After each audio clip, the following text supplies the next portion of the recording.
In the cornfields of a small Midwestern town, a creature known as Sawtooth Jack wakes up every Halloween and tries to make it to the local church.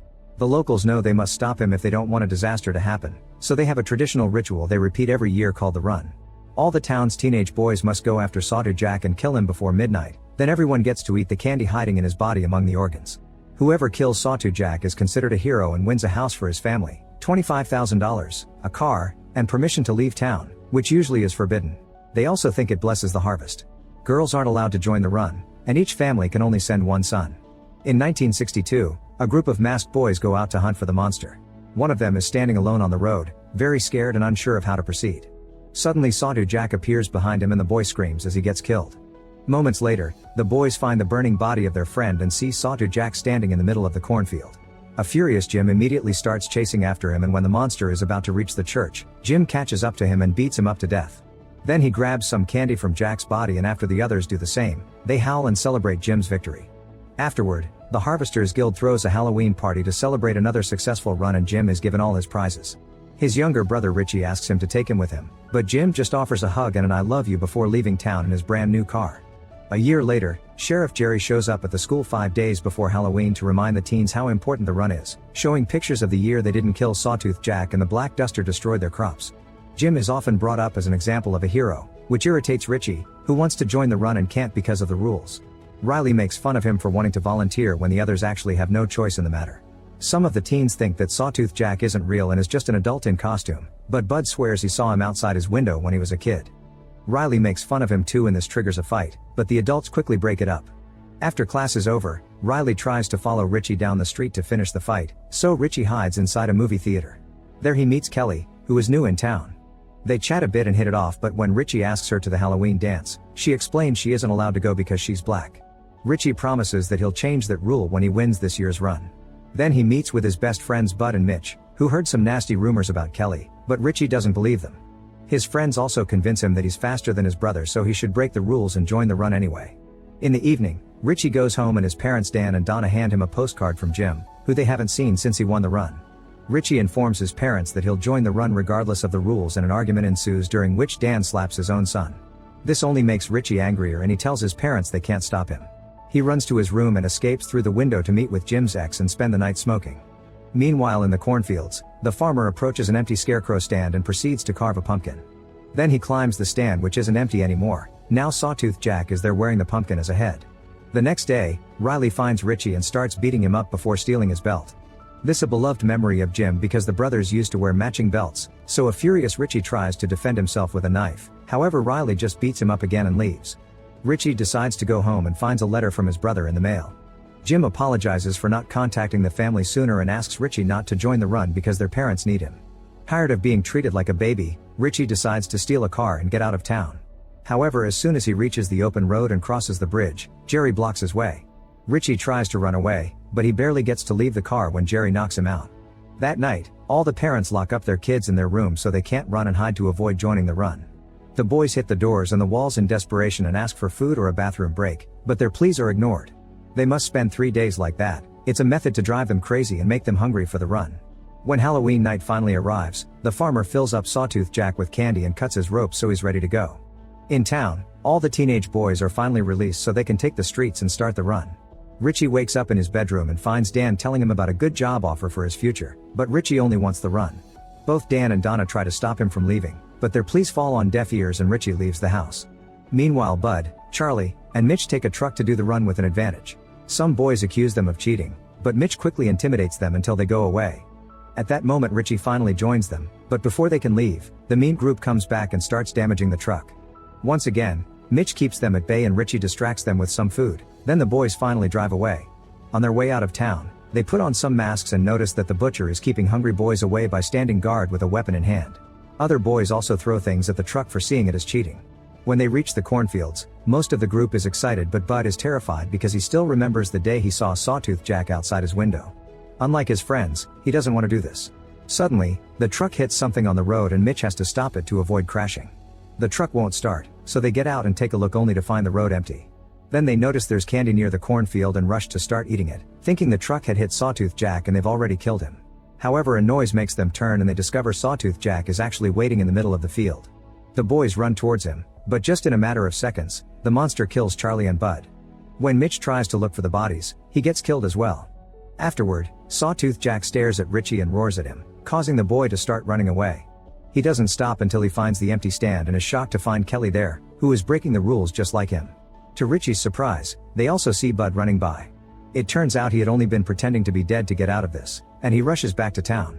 However, when he tries to enter his own house, his parents don't let him in and tell him to be a man because they need the money. While considering what to do, Bud is suddenly approached by Sawtooth Jack, so he starts running until he finds a shelter where some boys are hiding. They want to charge him actual cash to let him in, but Bud doesn't have any on him right now. The teens start arguing over whether they should open or not, but when they suddenly hear lots of yelling, a boy ignores the protests and opens the door anyway, only to find Sawtooth Jack killing Bud.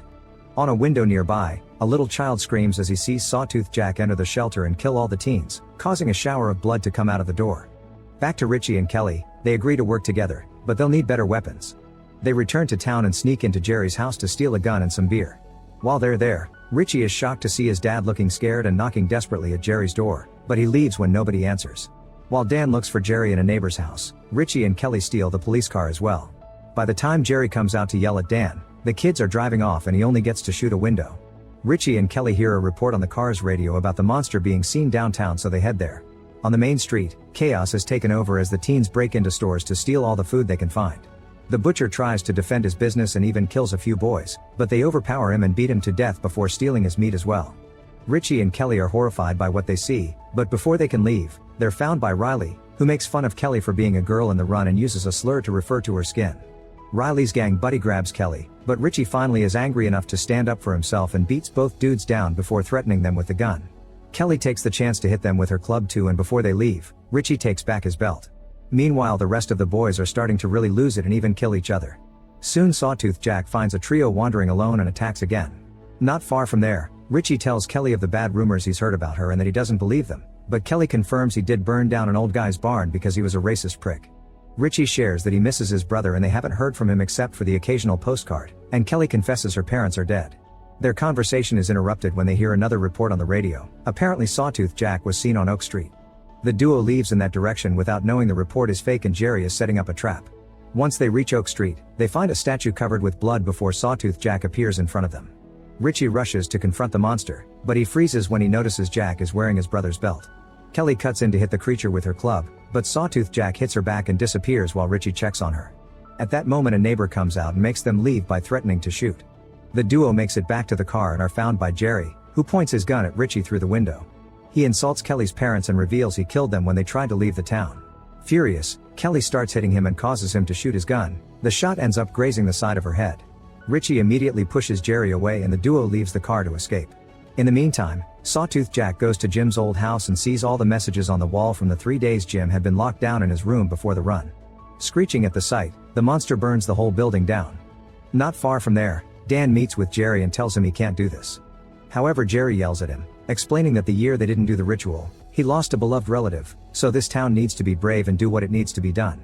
Dan cries but can't fight against a cop. Moments later, they arrive at Richie's home, where Donna is clearly spaced out because she took too much medicine. Richie starts asking questions about the previous winners, and they all have a similar future. They either went far away and haven't contacted their families, or they died in accidents. Getting suspicious, Richie guesses that Donna wrote the postcards and the letter, not Jim. He begs his mother for the truth, but Donna says this has to end and self-deletes instead. Her words confirm Richie's suspicions. The winners aren't living a great life somewhere fancy, they're sacrificed so that Sawtooth Jack can return in their bodies the following year. Kelly wants to leave town but Richie refuses, saying he must put an end to this. Downtown, the locals panic over the huge fire at Jim's old house. Jerry is approached by Riley, who tells him he saw Sawtooth Jack nearby, so Jerry pulls him into the car and gives him his gun with the hope of making him this year's winner. Richie and Kelly go to the church to wait for Sawtooth Jack and are surprised to find Dan inside. An argument ensues as Richie calls his father a monster, but Dan swears no parent knows anything until their son wins. Then they're sworn to secrecy by the Jerry and Harvesters Guild, who would kill them if they tried to leave or told anyone. Dan wants Richie to leave and let him do the fighting, but he has a breakdown when he hears his wife is dead. At that moment, the church's bell starts ringing and Sawtooth Jack appears outside. Richie rushes to receive him and calls him Jim, showing he means no harm. Unfortunately, Riley arrives and shoots the monster, so Kelly runs to hit him while Richie cradles Jack in his arms. Jerry cuts in as well and makes Riley try again, but after a second shot, Richie keeps Riley at bay by threatening him with his own gun. To Richie's shock, Sawtooth Jack grabs his hand and turns it around as a plea to end his suffering.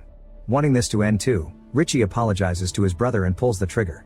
The boys rush to grab the candy and Jerry congratulates him for his success, but Richie only feels numb. Later during the party, Richie continues to be in a bad mood and ignores all the glee around him.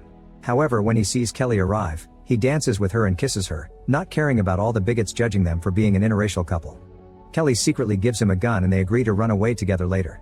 After the party, Richie leaves in his brand new car and ignores Jim's ex when she asks him to take her with him. While Richie drives away, Dan approaches Jerry to try to shoot him for revenge, but Jerry knocks him down. Moments later, Richie picks Kelly up and they start driving out of town. Soon Jerry appears in the police car and starts chasing them, so Richie tries to speed up. However, he almost crashes into another vehicle on the road and has to stop the car. Richie makes Kelly hide, then he gets out of the car, only for Jerry to make him walk into the cornfields at gunpoint. When they make it to the empty stand, Richie suddenly turns around and shoots Jerry twice to kill him. Unfortunately, this isn't over yet. The farmer shows up and hits Richie on the head to make him fall on the grave he's already dug. Richie takes out his knife and asks for mercy, but the farmer breaks his hand and then starts burying him alive. After he's finished, the farmer leaves, revealing he had been in the vehicle that blocked Richie's car. Once she's sure she's alone, Kelly finally comes out of hiding and is found by Dan, who tells her to take the chance to leave town. Crying her heart out, Kelly escapes without any more interruptions. A year later, the farmer digs out Richie's body and gets the pumpkin ready, which slowly becomes the boys' new Sawtooth Jack head. On Halloween night, Dan shows up and frees the monster, still calling him Richie. When the farmer shows up, Dan kills him, then tells his monstrous son to burn the whole town down. Make sure to subscribe and turn on notifications so you can watch more videos like this. Thanks for watching.